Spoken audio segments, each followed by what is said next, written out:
നിങ്ങളുടെ favourite shows ഇനി ഒരിക്കലും മിസ്സാവില്ല. ഇപ്പോൾ C5 കാണും നിങ്ങളുടെ ഫേവറേറ്റ് ഷോസ് തികച്ചും സൗജന്യമായി. പെൺകുട്ടിയുടെ സമ്മതം ചോദിച്ചില്ലല്ലോ എന്നാ മോൻ പറയുന്നത്. എന്ത് സമ്മതം ചോദിക്കാൻ? എന്റെ ഇഷ്ടങ്ങളായി എന്നും എന്റെ മോളുടെ ഇഷ്ടങ്ങൾ. അങ്ങനെയാണെങ്കിൽ നമുക്കിതങ്ങ് ഉറപ്പിക്കാം അല്ലേ?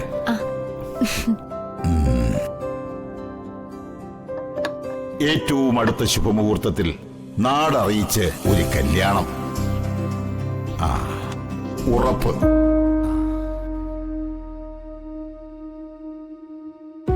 അച്ഛാ,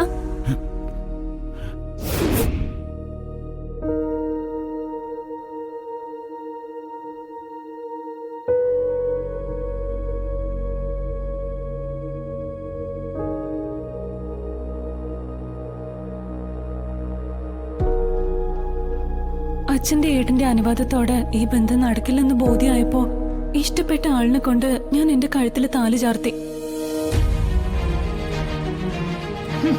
കൊള്ളാം. അച്ഛന്റെ ആഗ്രഹത്തിനെതിരായി അണുവിട ചലിക്കാത്തവള് ഒരു സ്വയംവരം നടത്തി വന്നിരിക്കുന്നു. ഛീ, ഒരു തറവാടുത്തം. മോളെ കെട്ടുന്നവൻ സമ്പന്നനും വിദ്യാസമ്പന്നനും ആയിരിക്കണോ അത്രേ? ഈ നിൽക്കുന്ന മാധവൻ കേറിക്കിടക്കാൻ കുടിലുപോലും ഇല്ലാത്തവനാ.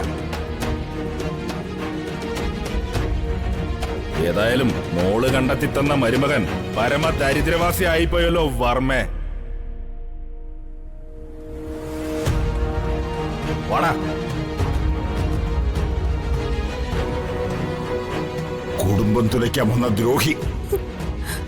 നിന്റെ ഭർത്താവാകാൻ ഇവനിൽ എന്ത് യോഗ്യതയാണ് നീ കണ്ടത്?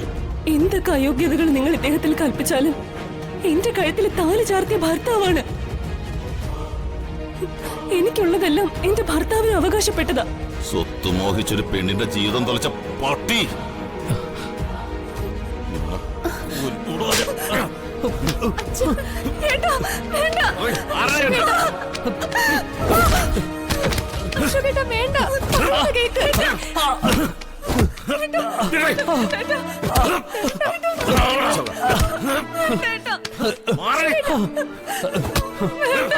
ഒന്നും ചെയ്യരുതേ, പ്ലീസ്. വേണ്ട.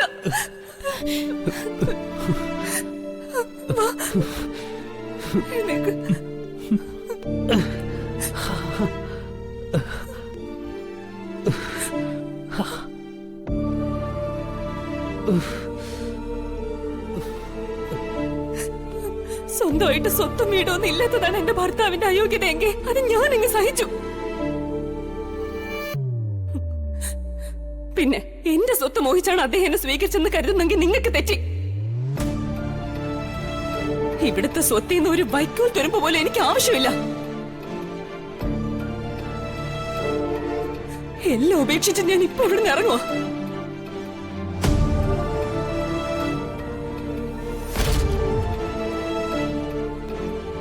ഇനി ഈ ജീവിതത്തില് എനിക്ക് സ്വന്തമായി ഒരു 3 നില കെട്ടിടം ഉണ്ടാവുമ്പോ അതിന്റെ പാല് കാച്ചി ക്ഷണിക്കാൻ മാത്രമേ ഞാൻ ഈ വീട്ടിൽ കാലുകുത്തു.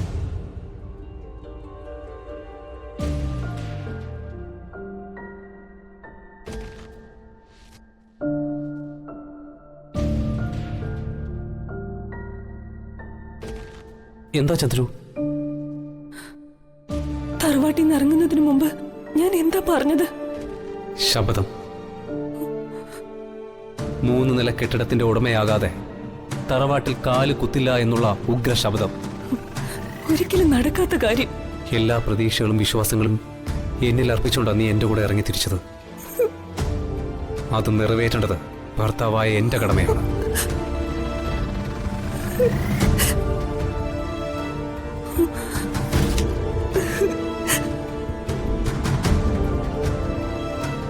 എല്ലാം ഇന്നലെ കഴിഞ്ഞതുപോലെ. ഇതുവരെ നിനക്ക് നൽകിയ വാക്ക് പാലിക്കാൻ എനിക്ക് കഴിഞ്ഞിട്ടില്ല. ഉറക്കം സുഖായിരുന്നോ ഹരി? സാധാരണ ഈ വീട്ടിൽ ഉറക്കമുണരുമ്പോ ബെഡ് കോഫിയാ പതിവ്. മോക്കത് പറ്റില്ലല്ലോ. മോൾക്ക് ഇത് തന്നെ വേണമല്ലോ. ബെഡ് കോഫിക്ക് പകരം സ്പെഷ്യൽ മിൽക്ക് കുടിക്ക്.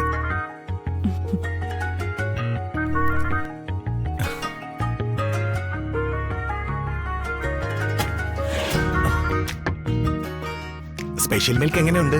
നന്നായിട്ടുണ്ട്. പൂമുഖവാതിൽ വേണ്ട, രാവിലെ വെറുപ്പിക്കല് വേണ്ട.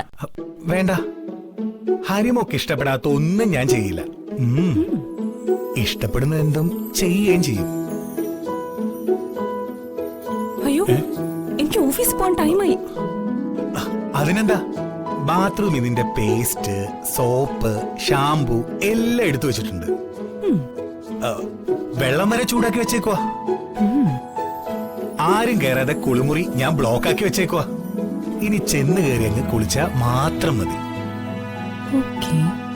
ഇനി ഞാൻ മോളെ കുളിപ്പിക്കണോ? അതും ചെയ്യാം. മനോജ്, നിന്റെ സ്റ്റാർട്ടപ്പ് ബിസിനസിന്റെ കാര്യം എന്തായി? അതിന്റെ ഇനിഷ്യൽ സെറ്റപ്പ് ഒക്കെ തുടങ്ങി കഴിഞ്ഞു. എന്നിട്ട് ഞാനൊന്നും കാണുന്നില്ലല്ലോ. നിന്നെ കുറിച്ച് കാൽ കാശിന് പോക്കില്ലാതെ തെണ്ടി നടക്കുന്ന ഒരു ഫ്രോഡ് ചെക്കനാണെന്ന് വിചാരവാ അച്ഛനും അമ്മയ്ക്കും. അവരുടെ മുമ്പിൽ നാണം കെട്ട് തല കുനിച്ച് നിൽക്കേണ്ട ഗതികേടാ എനിക്ക്. അത് താമസിക്കാതെ മാറ്റിയെടുക്കാം മോളെ. മരുമകൻ മനോജ് കോടീശ്വരനാണ് തെളിയിക്കുന്ന സർട്ടിഫിക്കറ്റിൽ നിന്റെ അമ്മയും അച്ഛനും ഒപ്പുവയ്ക്കേണ്ട അവസ്ഥ ഞാൻ സൃഷ്ടിച്ചിരിക്കും. മതി, നേരം വെളുത്താ തുടങ്ങും നിന്റെ തള്ളു. മതി, നിർത്താം. അല്ല, നിനക്ക് പണം എന്തെങ്കിലും വേണമെങ്കിൽ ഞാൻ അച്ഛനോട് ചോദിക്കാം. അല്ല,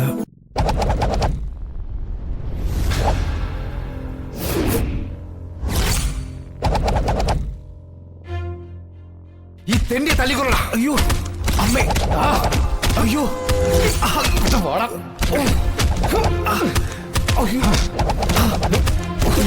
അയ്യോ അയ്യോ. അല്ല, വിവാഹം വല്ലതും ഉറച്ചോ കുട്ടി? ഇല്ല തിരുമേനി. ഇഷ്ടഭക്തരെ ഭഗവാൻ വല്ലാതെ പരീക്ഷിച്ച് ക്ലേശിപ്പിക്കും. ഇപ്പോ കുട്ടിക്ക് പരീക്ഷണ ഘട്ടാ. അധികം വൈകാതെ മംഗല്യം നടക്കാൻ ഈശ്വരന്റെ അനുഗ്രഹം ഉണ്ടാവട്ടെ. ആ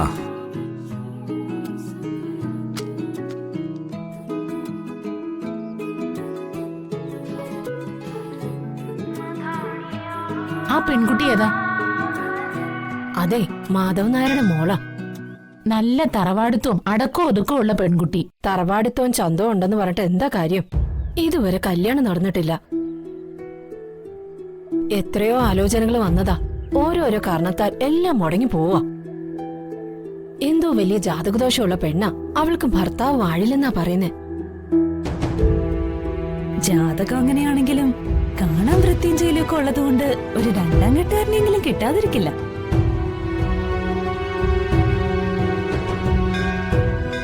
അഥവാ അങ്ങനെ ഒരു പയ്യനെ കിട്ടിയാലും അവൻ കുടിയനും ആഭാസനും ആയിരിക്കും. ചിലപ്പോ ദുർമരണവും സംഭവിച്ചെന്ന് വരാം.